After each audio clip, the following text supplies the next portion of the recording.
40 দিন পৃথিবীতে থাকবে, তবে এই 40 দিনে সে পুরো বিশ্বটাকে ম্যাসাকার করে ফেলবে। যে তার প্রতি বিশ্বাস করবে, তার প্রতি ঈমান নিয়ে আসবে, সে তাকে সমৃদ্ধি দিবে, প্রোগ্রেস দিবে। তার হাতে যে জান্নাত, এটা অরিজিনাল জান্নাত নয়, বরং এটা রূপক অর্থে বলা হয়েছে। তাকে সে সুখ এবং সমৃদ্ধির মধ্যে রাখবে, মানে এটাই জান্নাত। আর যে তাকে মেনে নিবে না, তাকে আল্লাহ বলে স্বীকার করবে না, তাকে কি করবে? ওই যুবকের মতো করবে। এক যুবককে ডেকে নিয়ে আসবে, এসে বলবে যে তুমি কি বিশ্বাস করো যে আমি আল্লাহ? সে যুবক বলবে কোশ্চেন গেল, বিশ্বাস করি না তুমি আল্লাহ।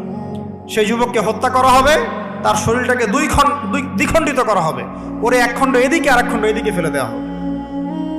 এরপরে তাকে আবার সে জীবিত করবে, দাজ্জাল জীবিত করে বলবে আমি তোমাকে মৃত্যু দিলাম, আবার জীবিত করলাম, এখন কি বিশ্বাস হয়েছে যে আমি আল্লাহ? তখন সেই যুবক বলবে, এটাও যুবক, সে যুবক বলবে যে আমার এখন পূর্ণ ইয়াকিন হয়ে গেছে যে তুই দাজ্জাল। কারণ আমি নবীর হাদিস জানতাম যে দাজ্জাল একজন যুবককে হত্যা করে আবার জীবিত করবে। আমি জানতাম না যে আমি সেই যুবক।